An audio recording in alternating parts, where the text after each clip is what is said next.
औज़ु बिल्लाहि मिनश शैतानिर रजीम। बिस्मिल्लाहिर रहमानिर रहीम। इक़रा बिस्मि रब्बिकल्लज़ी खलक़ खलक़ल इंसान मिन अलक़ इक़रा व रब्बुकल अकरमुल्लज़ी अल्लम बिल क़लम अल्लमल इंसान मा लम यअलम। किताबुल ईमान। बिस्मिल्लाहिर रहमानिर रहीम।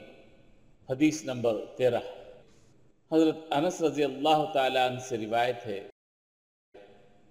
उन्होंने हज़रत सल्लल्लाहु अलैहि वसल्लम से नक़ल फरमाया, हज़रत सल्लल्लाहु अलैहि वसल्लम ने फरमाया, तुम में से कोई शख्स ईमानदार न होगा जब तक अपने भाई के लिए वो न चाहे जो अपने नफ्स के लिए चाहता है।